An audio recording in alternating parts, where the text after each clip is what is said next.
on Harbison West. Thank you for your time.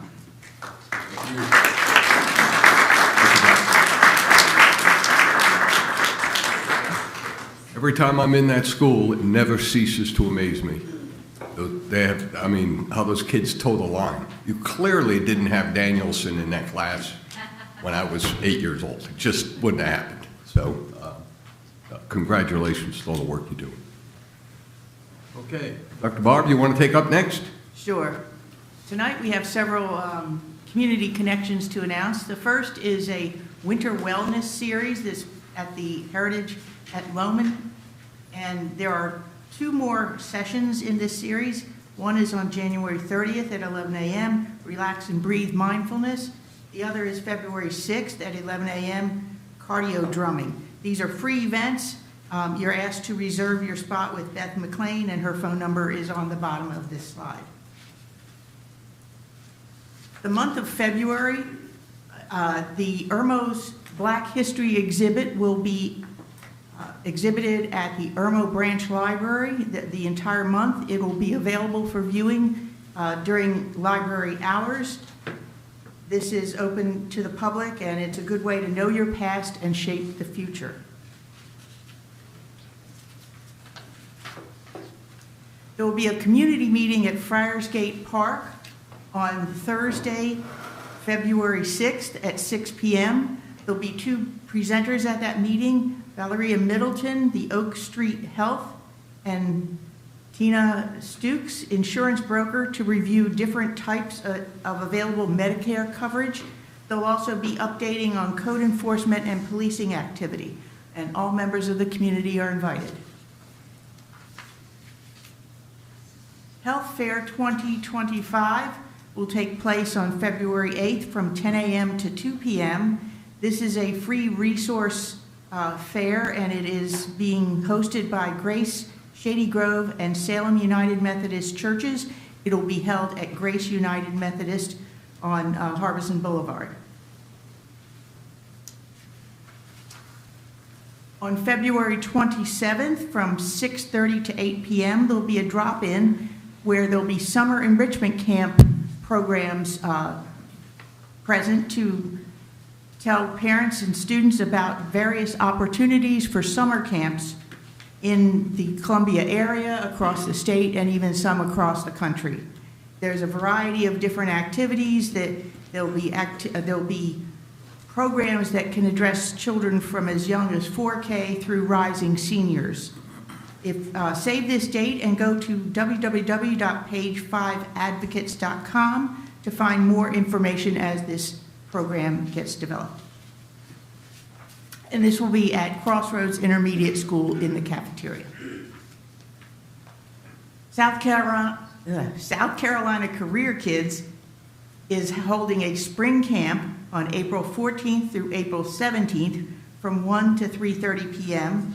Registration, you can sign up at the Irmo Chapin Recreation Commission. This will be during the students' spring break.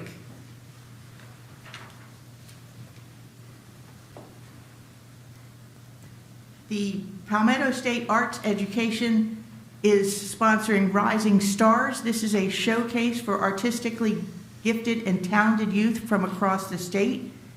Applications are now open, and the deadline for these applications is March 14th. Applications can be found at www.palmettoartsed.org/rising-stars. These students, ages 9 to 18 years old, may be gifted and talented in visual arts, music performance, dance performance, and theatrical performance. These students, if they're picked for this program, will perform at Spoleto, and they will be paired up with a mentor, a professional artist in their area. First Team 1293, Pandamaniacs Robotics, is holding an open house on Saturday, February 1st from 1 to 6 p.m. This is at 118 Diamond Lane in Columbia. They're open to high school students. They're looking for students interested in finding out what's involved in being a part of this robotics team. And that concludes my announcements. Thank you, Counselor. Okay, next up, item F, resident communications. Anything, Mayor Pro Tem? Yes, Mayor, I do have a couple of things. One, and this is to throw it back to you, there was a number of people who noticed the stop work order for the fiber companies drilling and putting in lines in Lexington, I think it was in Lexington. And yeah, and they were concerned about the same thing happening in Irmo. And of course, I made my own thoughts known on how we were handling that. But maybe just for the public, just to restate again, that we are not going to let any of that nonsense happen when they go through our neighborhoods. Is that correct? Well, that's correct. I don't know that we can stop that from happening, but if and when that happens or does happen, we will certainly put a halt to all of that. And I know that I am on the phone regularly with the Lumos folks, and they are out there diligently working ahead, letting people know they are doing the work. That doesn't mean some knucklehead is going to do something stupid. Sure. But we will stop them. And We're not so going to put up with it. if someone has an issue with work that's being done in the easement, they should call town hall then? Yep. Okay. Absolutely, call town hall, call either one of our administrators, Courtney or Doug, and I would also like to know so I could make that call. I agree. And of course, these aren't all the conversations I'm having over the week, but stuff that I think broadly would also be helpful. I had a resident contact me about Coatesworth and Fork Ave and that road that's been shut down for who knows how long. And I said, I'm not going to have an answer for you today, but I want to say it in front of the council meeting that I can't believe it has been, I think it has been, what, 6 months? Yeah, it's been a lot longer than that, closer to a year. And I did email with City of Columbia, Clint Shealy, last week with some photos requesting an update from their agency on what the plan is. We did talk with DOT. They're ready to pave, but they're waiting for City of Columbia to do whatever they need to do with the water that's leaking. Okay, thank you. That was the point, was to get it out there. Bill, do you want to testify? No, that's a great point. The thing that I'm concerned about with, and I would have said it's a year and a half, 2 years. It just seems like that to me. It's been a long time. But our first responders, we've got problems there. I mean, how much pressure do we have to put on these folks? I don't think you can bring a fire truck up there without tearing it up. Certainly police can't go up that road. They've shrunk the road closure to just a very small portion of Deptford at Finsbury. Is that right? Yeah. Just right closer to that area. So all the people can get to and from their houses. We can get police vehicles and fire trucks. We just know you either need to come in off of Finsbury or come in off of Fork. You can't cut through Deptford as a path. You'd have to go back around to St. Andrews and back. Yeah, I don't want to be a smart aleck here, but if I'm a panicked wife of a husband having a heart attack, I throw him in the car. I'm not going to think about not going Deptford. Yeah. This is my point. This is the point of we're on the losing end of this. Mm-hmm. And it is extremely frustrating how we can solve these problems, because we can't. You can't, we can't. But all we can do is use this microphone and raise Cain. I've tried phone calls. I've tried other ways of getting hold. If our first responders can't do it, I don't know how are we going to get it done. Are we getting any response from Columbia about that? Because just making the road passable isn't enough. So, I mean, I emailed their water department and asked for updates. I have no control over their workflow and work orders, when they're going to get things done. And, the only thing I can do is much like you, is try to pressure them into doing the right thing. Maybe it's time for, That's my next thought. Is a higher level meeting, because that's actually one of two, because there's another City of Columbia water at the end of Charing Cross and Royal Tower that's been like that for several months too. And it's so bad that the two cars can't pass each other at that intersection of Royal Tower and Charing Cross. Like, it's not good. So, I mean, well, never mind. I'll continue here. Continuing with that concern, yeah, because I could have gone off track. I'm sorry. Sticking just for a moment on the topic of the city and having to do with water and possibly first responders.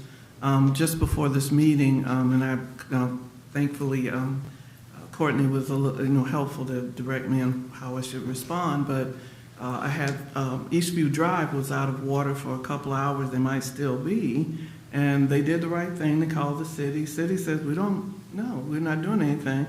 And one of the residents happened to go get something to eat because, of course, they have no water. So they see that there's a backhoe up here near Dim's and Zaxby's, and he talks to the fellow, and the guy goes, "Oh, there's a neighborhood around that." It just speaks to perhaps some more education to the city. I'm not saying they're doing anything willfully, but that they need to upgrade their communications to what's going on, on Irmo soil, so that we at least are informed and be able to tell our citizens on top of the issue you're talking about as well. Because what if, God forbid, there just happened to also have been a need for a fire truck on that road, there would have been no water to help them out. So anyway, just wanted to point that out. Mm-hmm. Mayor Pro Tem, when we put these on this category, this agenda item, when we put on resident communications, can you communicate with Courtney ahead of time so that we maybe get a couple of bullet points that we want to talk about? So a few days ahead, so we can do that. That would certainly help. All I know is, we sitting up here are not immune to the things that happen in this town. And our frustration is as good, if not worse, than yours as far as these things that we can or cannot handle. And God love her, but my wife came back this afternoon from doing some things and came into my office and said, we're digging a lot of Irmo up today. And, her real question was, what are you guys going to screw up today, right? I mean, there's a lot of holes in the ground, there's a lot of backhoes, there's a lot of stuff going on. I said, hey, just go do something, please. Just, leave me alone. So, we're not immune to it, and we deal with it, we see it, we know it.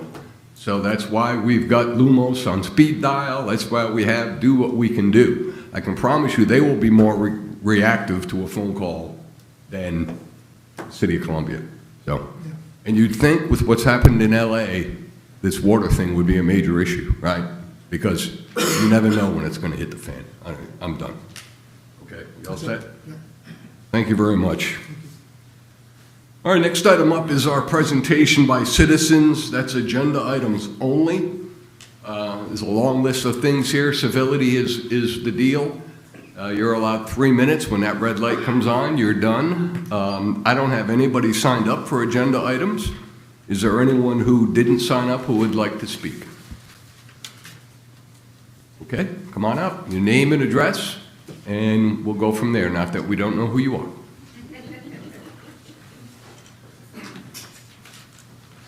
Good evening. I'm Stacy Atkinson, a youth advocate and an enthusiastic neighbor who used to live in Friarsgate.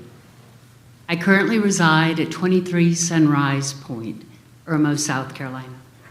Tonight, I am here as the chair of the Door Home, an Irmo-based nonprofit and one of the voices that proudly stands with our members of our community to endorse the resolution for building and funding an inclusive playground and interactive park at Rawls Creek in the Friarsgate community. Mayor Danielson, council members, and all of our neighbors that are here today, it takes immense courage to stand with a hometown nonprofit, the Door Home, and a passionate group of advocates, trusting in their vision and dedication to raising the necessary money to fund a state-of-the-art customized playground designed to meet the special needs of all children. It also takes courage for you to remain resolvent in our commitment to the project, undeterred by city boundaries or county lines or defined neighborhoods. This initiative is not a playground. It's about creating a sanctuary where children and adults of all abilities can play, explore, laugh, and build meaningful friendships. Imagine a place where every child, regardless of their physical or cognitive abilities, can feel included and valued. A place where barriers are broken and community bonds are strengthened. A place where we all can come to. Today, I would ask that all of us join you in this remarkable endeavor. Let us be pillars of strength and advocates of inclusivity at Rawls Creek Park. By doing so, we may ensure that every child and every family can experience the joy, the wonder, and the connection of what it would be like to be a part of this incredible outdoor park that we could offer. Thank you again for your courage. Thank you, ma'am.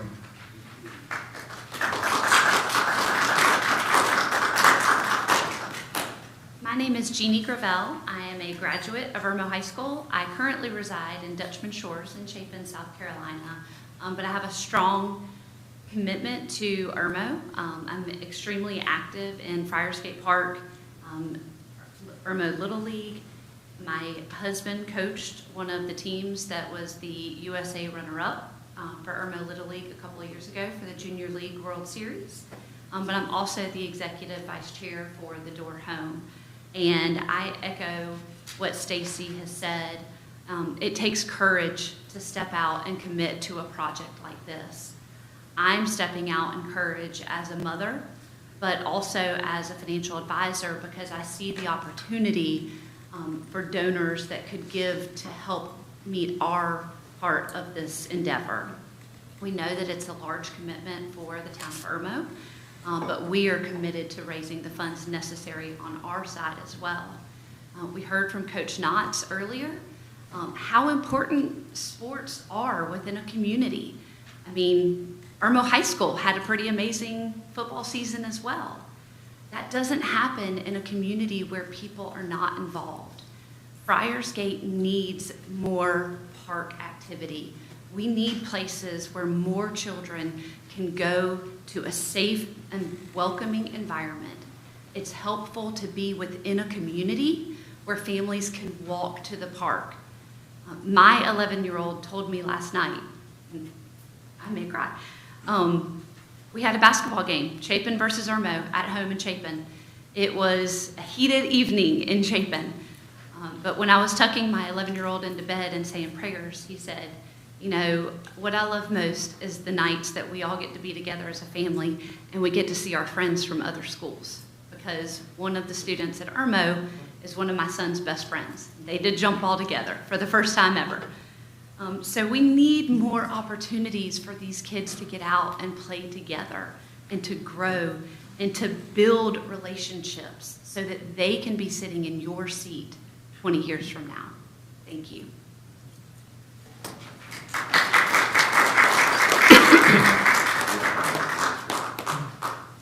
Thank you very much. Anyone else? Okay, I mean, seeing none, hearing none, I will make a brief comment to address this. Courtney, we have this coming up under new business, this resolution. Do we have it so we can read it into the minutes? We can. That would be great if you could when we get there. You want me to read it in? Pardon? I'd be glad to. Yeah, that'd be great. And to support both people who came up tonight to say something, we appreciate the comments. This doesn't take courage. I could tell you a lot of things in my life that take courage. This is not it. This is just about doing the right thing. And the kids, the 11-year-old, having the knowledge almost brings me to tears, to have the knowledge that an 11-year-old can see what we as adults can't see, right? People ask me about reading to the kids and doing all the things I do with the elementary school kids over the years, and how much, and they go, Mr. Mayor, you don't even look like you like kids. And I tell them, well, I usually don't, but the kids are not, the kids are great. They're not the problem. The parents are the problem, right? We're the problem, right? I mean, they get everything from us. So that is enriching to me. Thank you for sharing those comments. And we will do everything we can do to make this happen. So I know I went a little off base. Sorry, took a little mayor privilege there. All right, next up. Unfinished business, we don't have any, so we're going to move on to new business. Item A, first reading of ordinance 25-1 to annex .52 acres located at 6375 St. Andrews Road, Lexington County, TMS 002-799-06-001, into rezone said property from C1 Neighborhood Commercial, which is Lexington County's category, to CG General Commercial, Town of Irmo. This will annex Bergen Roofing at the corner of St. Andrews and Carriage Lane. Do I hear a motion? So moved. Second. Okay, having been appropriately at motion, do we hear any comments? Anything to add to what straightforward that it is? Relatively, except to say CG is a better fit for our zoning for that location, in my opinion. That's why I would be in support of zoning it though. Right. Councilman? Yeah, I would like to add in my conversation with Courtney, if I'm understanding correctly, they want to come into town. They're aware of the value of being part of Irmo, is that right? That is correct. Yeah, they approached us and completed the annexation petition. Yeah, I think it speaks strongly. This also goes to our fine police department and what we can do for those folks, because you know the pressure's on you. And I'm talking to the chief, for those of you who can't tell. That's what it's about. And we're fine to take that on. Great citizens of the Irmo community at this point. Any other comments? Okay. Lisa, will you call the roll? Mr. Penfield? Yes. Ms. Coleman? Yes. Dr. Waldman? Yes. Mr. Sickinger? Yes. Mayor Daniels? Yes. Thank you all. All right, next item, approval of resolution 25-01, adopting the town's safety policy. Do I hear a motion? So moved. Second. All right, having been appropriately motioned. Courtney, will you tell us about this very quickly? Yes, sir, Mr. Mayor. The town has established a safety policy that we've presented to you tonight in the form of a resolution. Our policy includes a safety committee. We do meet frequently and discuss issues that arise in dealing with like accidents, safety concerns, seasonal protection. You know, we talk with Witt's crew about hearing protection, safety vests, winter protection, summer protection. So we discuss those things on a routine basis. And what this resolution does is just show the support from the council to adopt this policy. And it pleases our insurance providers as well. Thank you. Any questions, comments? This is pretty routine. We do it every year. It's updated every year. Hearing none, seeing none, I will ask Lisa to call the roll. Mr. Penfield? Yes. Ms. Coleman? Yes. Dr. Waldman? Yes. Mr. Sickinger? Yes. Mayor Danielson? Yes. Thank you all. Next up, approval of resolution 2502, supporting an inclusive playground and interactive art park project at Rawls Creek Park. Is there a motion? So moved. Second. Having been appropriately motioned, is there further discussion? Just remind me, never speak after Stacy. Might be a good time not to. Right. Anybody else?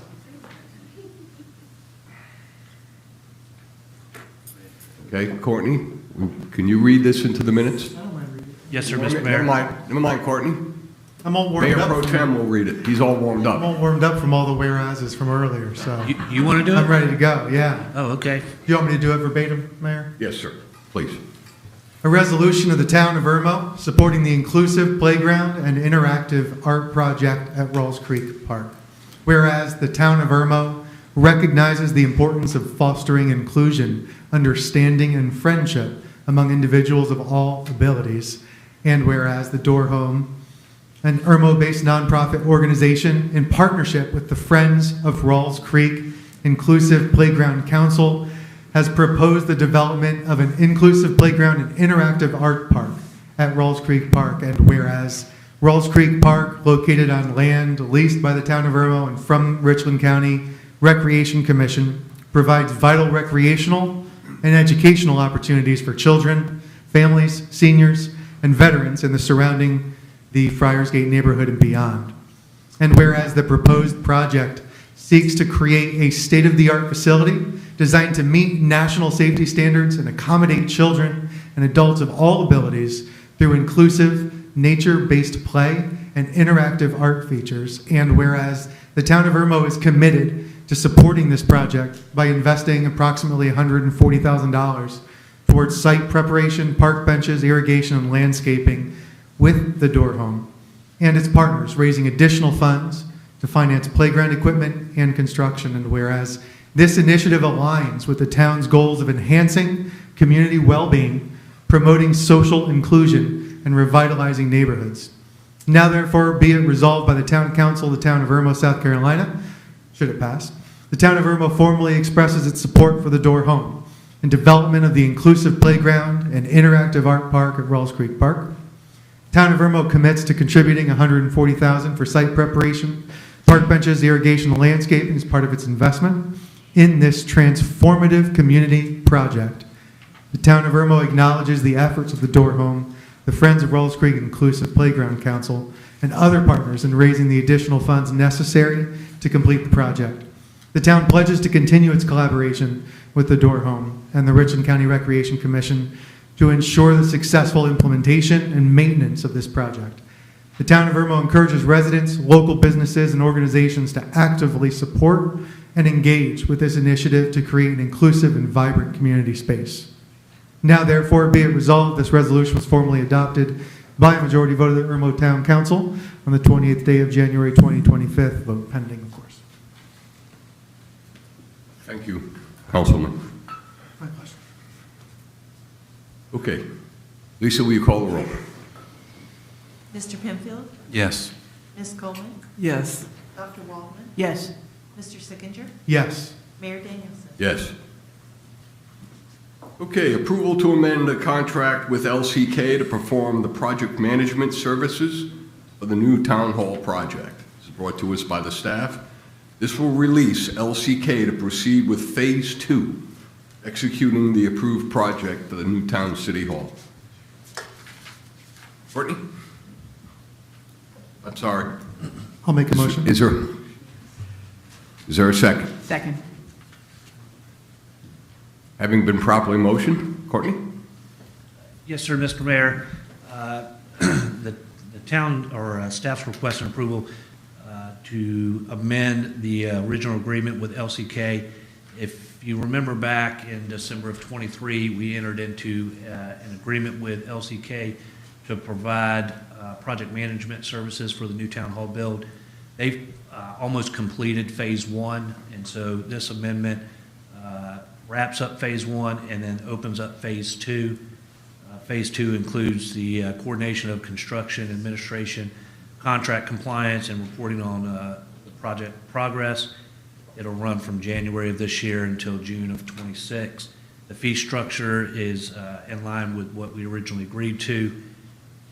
For basic services, it was $208,000 in Phase 1, and fees of $50,000 has already been paid, leaving about $158,000 towards Phase 2. Phase 2 will cost approximately 18 installments of $8,822 apiece, which I think brings our contract total around $250, I believe is what it was. So what this allows us to do is, as we finish up Phase 1 and we present that to the public, and once we get all that ironed out, we can go ahead and start preparing the bid package and start working on construction. So that stays in line with what we agreed to back in December of 23. Thank you, sir. Questions, comments? We've all been over this pretty well. Anything the council should know about LCK that was not underperforming their services from so far? Mickey and her team has been doing a fantastic job. She apologizes for not being here tonight. She has a standing meeting, board meeting with, I believe it's Lexington Medical, on the Tuesday night. So I talk to her very routinely. She's doing a very thorough job and holding these subs very accountable. So we're working with Jumper Carter Cease and Cox and Dinkins on some of those concepts that y'all have been seeing, and she lets them have it. Good. Hearing none, no other comments, feedback. Lisa, will you call the roll? Mr. Penfield? Yes. Ms. Coleman? Yes. Dr. Waldman? Yes. Mr. Sickinger? Yes. Mayor Danielson? Yes. Thank you all. Next item up, approval of contract with Arnett Muldrow for a wayfinding and signage design plan in the amount of $17,250, brought to us by the staff. This would begin the process of designing a comprehensive town-wide signature plan, including wayfinding, welcome to town signs, banners, wraps, and neighborhood signage. Is there a motion? So moved. Second. Having been appropriately motioned, would you like to throw something out there, or you want to go right to Courtney?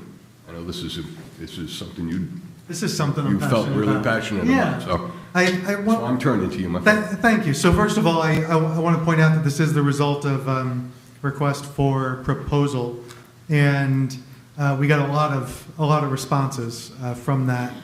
And if staff notes are correct and my memory is correct, this was the lowest bidder that we are potentially awarding to tonight.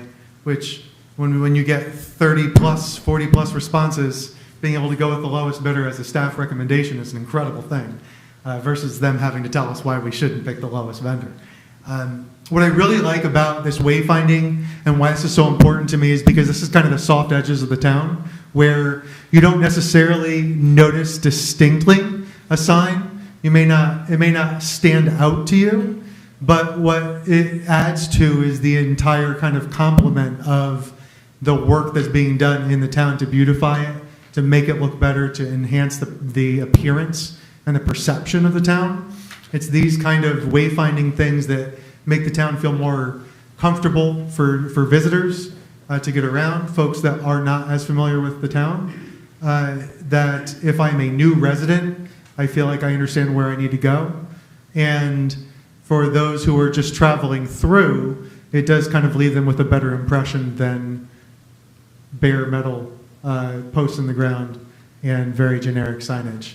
I call it the soft edges because there's no return on investment literally here for the town, but what this is are things that we can control, is how we're perceived, and things like signage that can really beautify and change the perception. So I'm in favor. Courtney, could you say it any better, or anything to add to that? The only thing I will add is this does line up with our strategic plan. There's a lot of reference to these kind of things in our strategic plan. And so this is fulfilling some of those goals. And just to echo what Councilman Sickinger was pointing out, it's a way to help start to delineate when you're in Irmo, when you're not in Irmo, and help that conversation a little bit more. And it just freshens up the place as well. So what this contract will do is authorize the study to take place. They will put together a signage plan and recommendations for how we could phase all of that in. We asked for a pretty comprehensive study, so not just wayfinding, but we're even going to look at banners, wraps, street signs, neighborhood signs. So anything that has, stuff to do with Irmo on it, we want to take a look at that. And then from there, they'll build us some packages of, what you should do first, how you can phase this stuff in so you don't have to do it all at once. So hopefully we walk away with a pretty good study that we can then take and fold into our capital improvement plans moving forward. Questions, comments from council? Hearing none, seeing none. Lisa, will you call the roll, please? Mr. Penfield? Yes. Ms. Coleman? Yes. Dr. Waldman? Yes. Mr. Sickinger? Yes. Mayor Danielson? Yes. Thank you all. Next item up, approval to extend the contract with CC&I to perform permitting and inspection services for an additional year with 2 automatic 1-year extensions. The current contract is set to expire in June 2025. Do I hear a motion? So moved. Second? Okay, I hear a second, so being appropriately motioned. Further discussion? Questions? I'm in favor of the motion. I want to thank you, Bill and staff, for bringing them to the table in the first place, where we have ownership over this permitting and inspection services. I know that there have been some complaints, but those are insignificant compared to the overwhelmingly great job that they've been doing in the communication and the thoroughness and the trust that we can place in them. If someone tells you no, you got to scrap that and do it again, I'm not going to be happy and I'm going to complain too. So I'm in favor. Other comments? Councilors, anything? Okay. Mr. Mayor, if I might just add that there is a 90-day termination notice in here as well. And this addendum was drafted by Will and already approved by CC&I, so they're comfortable with it. And Wayne apologizes again for not being here tonight. He's up in Roebuck, and I didn't request him to be here, and I felt pretty confident that I could answer any questions that you guys may have on his behalf. Lisa, will you call the roll, please? Mr. Penfield? Yes. Ms. Coleman? Yes. Dr. Waldman? Yes. Mr. Sickinger? Yes. Mayor Danielson? Yes. Thank you all. Okay. We got next item up, approval of the 2025 Okra Strut budget in the amount of $144,000. This is brought to us by the Okra Strut Commission. The 2025 Okra Strut is being planned for September 26 and 27, 2025, with a shutdown time of, I believe, 7 o'clock on the 27th, something like that. No evening entertainment. So with that, is there a motion? So moved. Second. Having been appropriately motioned, I would open for comments, but I think we probably should just call the commissioner up, the chairman of the commission, and have him make his proposal. And while you're at it there, Mr. Commissioner, would you cover all 3 of these items for us, so we only have to bring you up once? Absolutely. Thank you. Thank What you if and we good want to see evening, him 3 everybody. separate times? Well, we can make him jump up and down. That's okay. I'm fine with that. It looked like he's limping a little, I'll too, go so- back. I'll turn around each time. Is that a good compromise?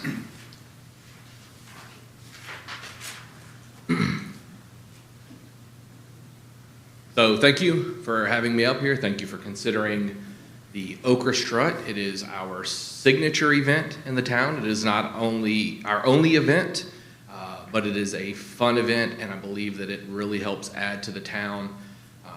And before I get into the budget, I just want to also say I was excited to hear Courtney say the word banners, because one of the things that we have felt is just a loss when we were no longer allowed to put that banner across St. Andrews Road. Even though it looked a little old and dated, we loved having the Okra Strut banner up there. So hopefully the study will identify some spots where we can add some event signage, not only for the Okra Strut, but all of the events that happen in town, because we need more people coming to all of our events. As the mayor stated, we have changed the format a little bit with the 2025 Okra Strut. We were trying to reduce the budget a little bit, but also make sure that we were just being responsible when it comes to spending. Every year, it just seems that this thing gets more and more expensive, and I know there's inflation, and everybody's got their services that are more costly, but some of the stuff just seemed too much. So what we considered and we discussed at the commission was reducing Saturday night. And so we will have a normal Friday night like we always have. We will open at 6, we'll party until about 11 p.m. We'll have an opening band and a headliner come on, just like we do every other year. What we're gonna change with Saturday doesn't happen until Saturday night.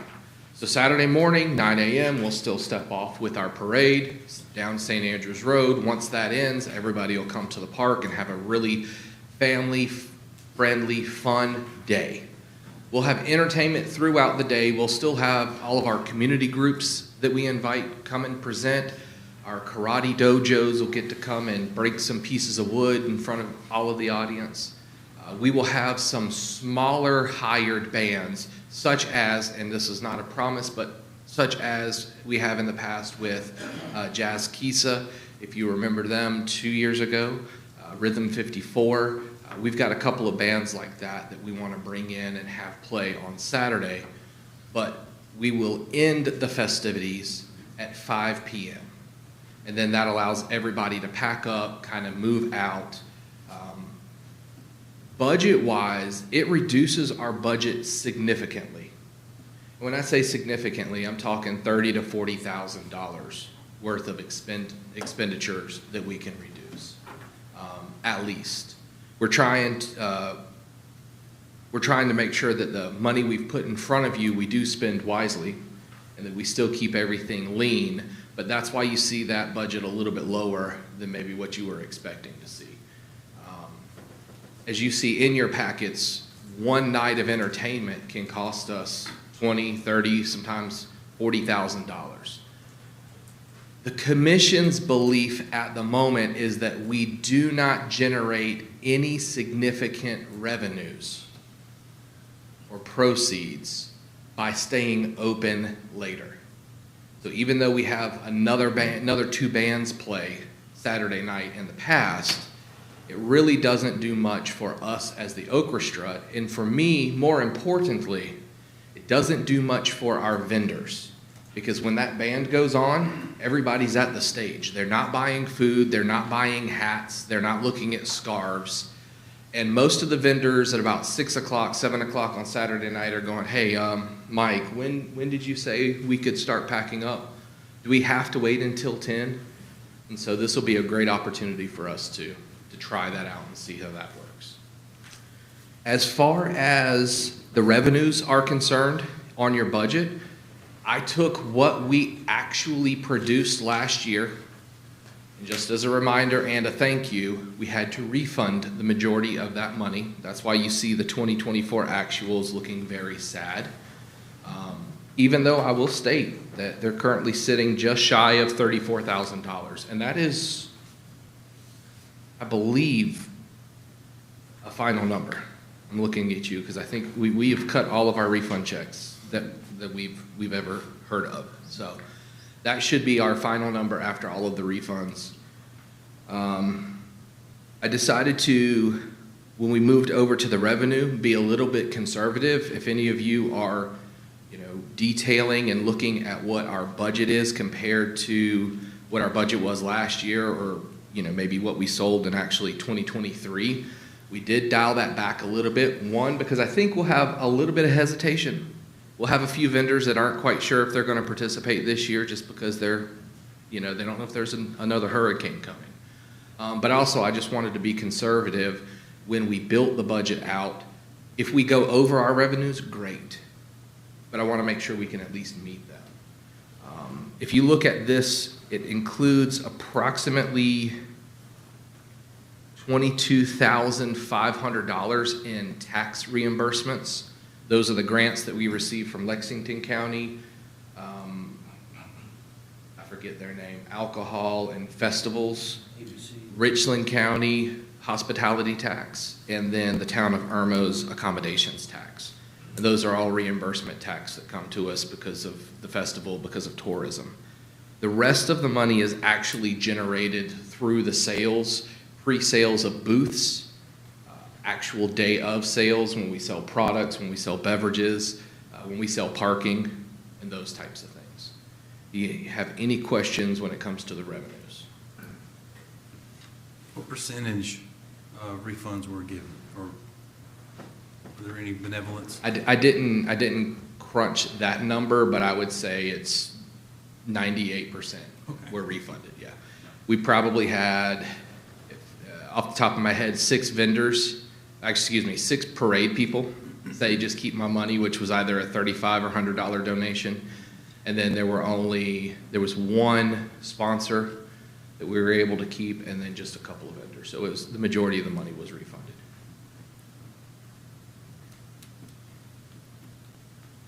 Okay, moving on to our expenses. To keep our zero balanced budget, we worked on our expenses to make sure that it did not exceed $144,000. A couple of things to note. The first line item, town staff overtime, you'll see that that is reduced from years past. That line is reduced, as well as law enforcement. That line. Those 2 lines were reduced after a conversation with Mr. Dennis and Major Hendricks. Because of us closing down earlier on Saturday, we will not need as much support from the town, and we will not need as much support from, I know that says law enforcement, but really from all of the first responders. That's the extra police duty we bring out there. That is the fire department we bring out, the EMS. All of those costs are reduced. So that's why you see that reduced. That's not a hope and a dream. That's a realistic goal for us, because we're reducing the requirement of them being out there by 5 hours. So. You'll also see postage increased a little bit. One of the things we want to do this year to encourage more participants in sponsorship and vendors is we're actually doing a mailer out to all of the businesses that $1,000 will cover. And I hear year after year, oh, I would have sponsored, but I didn't know about it. I didn't know when to do it. And it's like, okay, so this is our way of not taking a ton of time, but making sure we have that outreach to those folks. Keeping marketing at $20,000, moving on down. You'll see I did include shuttles again. I'm working with Universal to try to take it, I guess, leverage our partnership there. But I also built in the budget so that any of the extra shuttling we need to do, we have money in the budget to do that. Other than that, we've got our entertainments. You see our rentals is a little higher this year. That's because I'm working with Lisa. We're gonna separate that rentals line out and make it amusement expenses and rental expenses. Because I had to put all of our amusements in that rental line. So that's where you see that at. Yes, sir. 2 questions. One comment. So if I hear you right, the commission has decided to send and have a notice, a letter, something to all the businesses in the town of Irmo. Is that correct? Yes, sir. And you've never done that before? Correct. To say, hey, here's a way that you can support, sponsor, whatever. Correct. Thank you. The second thing is you have miscellaneous at 35,000. And I was curious if you were at 109,000, but you had to get to 144. So you put 35 into a miscellaneous bucket. Now I know that's not true, but I know also you were working to pull out and create additional categories. And I know you've done a lot of work towards that. So I'm curious, what's the... That is a, what do you call it? Scrivener's error? The line at site cleanup trash that is $2,000, that should actually be blank, and those 4 lines should be moved down 1 each. So the reality is we have $2,000 for miscellaneous, $35,000 for entertainment, $6,000 for donations and volunteers, and $1,500 to make up my discrepancy. I'm glad I said that. Yeah. Thank you. Forgive me if you've already covered this, but what signifies the end of the day? There's no grand finale, right? There is no grand finale. What we have been discussing is making sure that we put one of these smaller bands on stage. That way we can still end it with a punch, and then let everybody kind of head out. If you remember from years past, it's somewhere around 3:30-ish that the strut just sees this slump. And like everybody that's been there, they're out of energy, they're starting to leave, the vendors are all taking their breaks, eating, because as soon as that parade lets out, it is a madhouse for almost 3 or 4 hours. So about 3:30, 4 o'clock, things kind of naturally die down. So we were figuring that if by 4 o'clock we put a last band on stage, have them get up there and perform something light, and then end the day. We'll make sure to work with public safety to get all of the festival goers out of the park, and then we'll allow our vendors to be breaking down and exiting. So that's kind of how we planned that. Do you want to show them in your Santa Claus outfit or something? I mean, we can let you stand on stage and say a goodbye if you need to. I do actually wonder if there's an opportunity to partner with local businesses and send them to those businesses or places to play, eat, or what's the third one? Eat, play, shop. Thank you. Eat, play, shop. Shop, yeah. So that we're directing them there, like, hey, get out of here, but you can go here.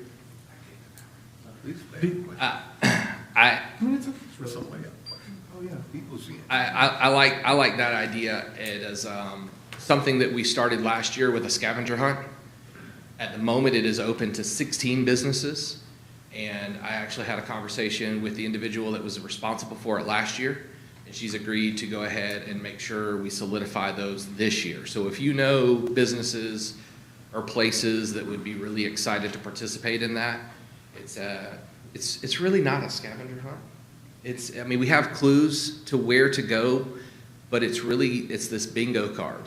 And the whole idea is to get a stamp from every one of the places that you find, so, you might go to Kroger was one of them last year. I think Lucky's was one. There's a bunch of businesses. So if you know any that want to participate, several have already contacted this individual and told her that they want to do it again this year. And then what we did last year, really, really wanted to do, was we were going to collect all of those cards with the folks' contact information at the strut. So you had to come to the strut to put your card in a box. And then we had some drawings that we were going to do and do some giveaways. So that was something else we wanted to do. And that also is something that originated out of the accommodations tax committee 2 years ago, I think, Courtney. Beach Loveland had asked me a question about, for people that aren't paying to be a part of the strut, what do you do to help promote businesses in Irmo, other than just having a strut? And so that's one free way for us to get more businesses involved.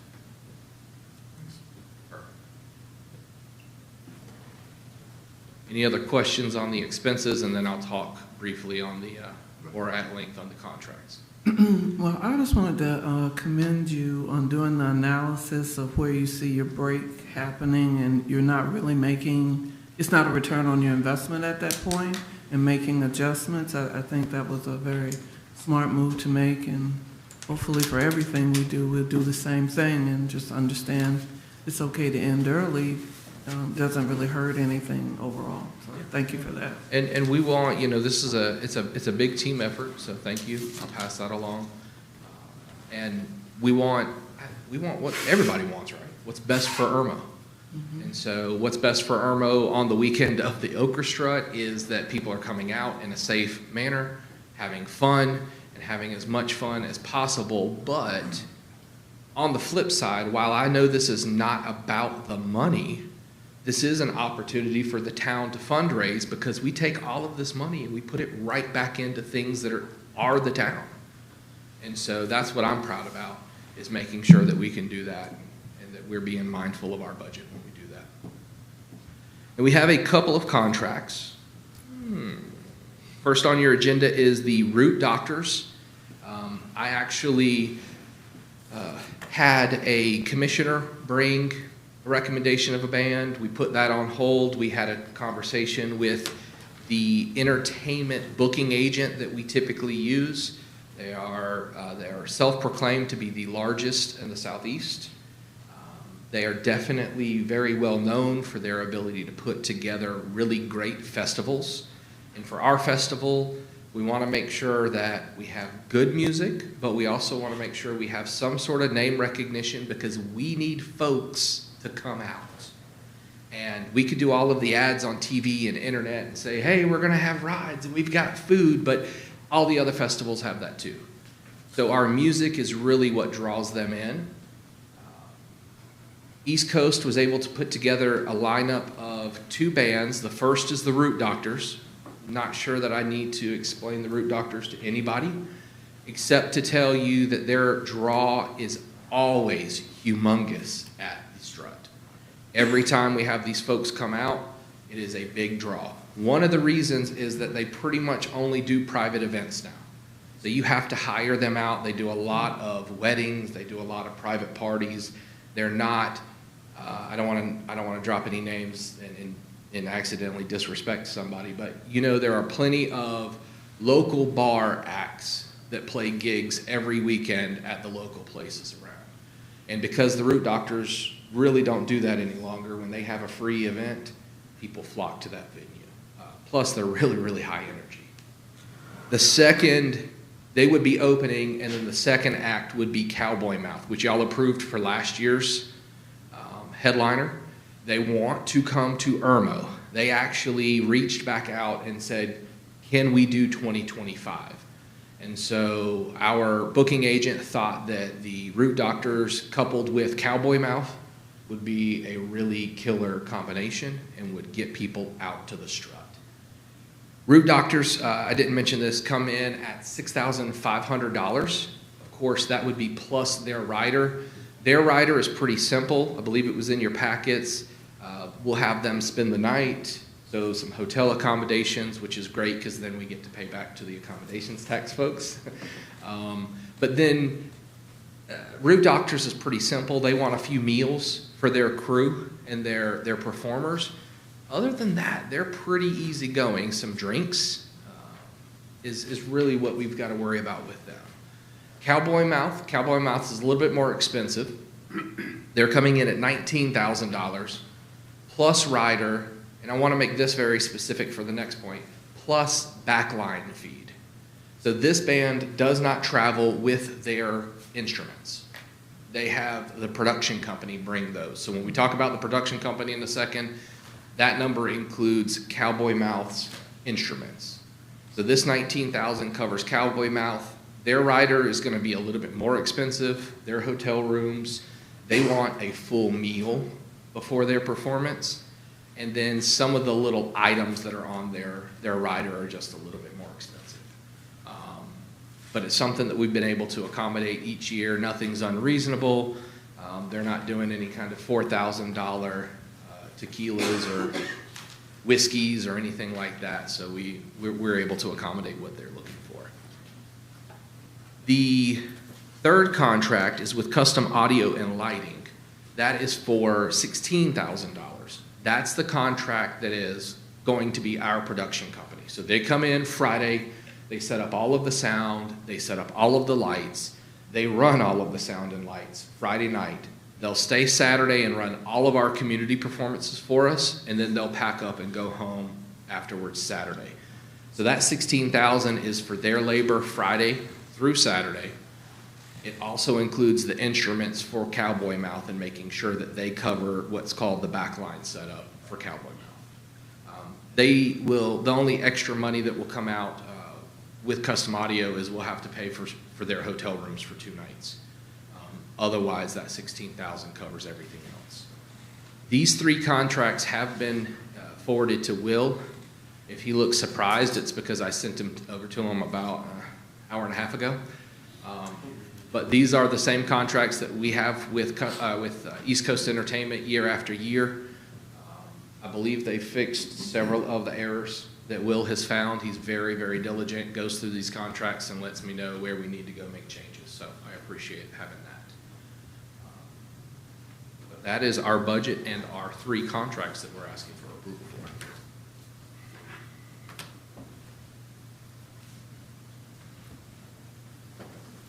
Questions? Comments? Counselors? I have a question. Maybe I didn't hear you correctly. Did you tell me that Cowboy Moth doesn't bring instruments? Correct. Yeah, they don't travel with their instruments. There's Well, another where the heck is their instrument? there's a company that provides their instruments. Is it the same instrument over and over again, or they have to tune their guitars when they get them, or they don't care? Well, they It's tend just to- mind-boggling to me that a musician doesn't bring his instrument. Yeah, so if they have a very special like guitar to themselves, they may travel with that. Otherwise, the rest of the setup is provided by another company. And so yes, they'll Even use for the drummer, too? Yeah. So he has a drum set that comes from this one company, but the production company has to engage. Okay, with so that it is his drum company. set It's his drum set. for Cowboy Mouth that goes, that this production company Yes, handles? he just does not travel with it. Jesus. Yeah. He just doesn't have a personal relationship. It doesn't travel in the back seat. With me at all times. I sleep with my golf You know. clubs, okay? I mean, come on. It's just mind-boggling to me. Yes. All right, but seriously, I was just questioning that. Yeah, I'll tell you, the first time I heard that we had to pay for backline, I was like, what is What is- backline? Like, that's all the extra stuff that they don't bring, but somebody else has to so that they can play. Yeah. I have another question. Is there still going to be a Battle of the Bands? Is that going to be an annual The thing? Battle of the Bands was not an orchestra event, Right. and we would have to do some follow-up with the organizer to see if that's going to happen again. Someone was selected to then play at the, Oh, well, so that individual was promised to open last year. They have been offered, from what I understand, to play on Saturday, but I don't think they were available at all for this orchestra weekend, which is the 26th and 27th. The only way we had room was a 2-night festival, so they'd have to go in on Saturday during the day Yeah, if they did that. Yeah. But that doesn't mean that they can't run a Battle of the Bands yeah. again with Yeah. some other. I'm not sure if Lauren is going to repeat it, but that A lot of was- work. Yeah, it was a lot of work. A lot of work. Okay, no other questions or comments. We have a motion for the approval of the 2025. It's been motioned. Lisa, will you call the roll? Mr. Penfield, yes. Ms. Coleman, Yes. Dr. Waldman, Yes. Mr. Sickinger, Yes. Mayor Danielson. Yes. Thank you. All right, next item up is approval to contract with Root Doctors in the amount of $6,500 to perform the 2025 Orchestra Commission. Do I hear a motion? So move. Second. Having been appropriately motioned, any further discussion? Lisa, will you call the roll? Mr. Penfield, Yes. Ms. Coleman, Yes. Dr. Waldman, Yes. Mr. Sickinger, Yes. Mayor Danielson. Yes. Thank you all. Next item up, approval to contract with Cowboy Mouth without instruments in the amount of $19,000 to perform at the 2025 Orchestra, brought to us by the Orchestra Commission. Is there a motion? So move. Second.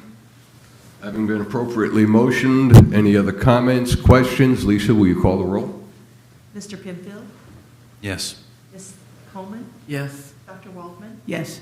Mr. Sickinger, Yes. Mayor Danielson. Yes. Thank you all. Item J, approval to contract with Custom Audio and Lighting in the amount of $16,000 to provide production services at the 2025 Orchestra Festival, brought to us by the Orchestra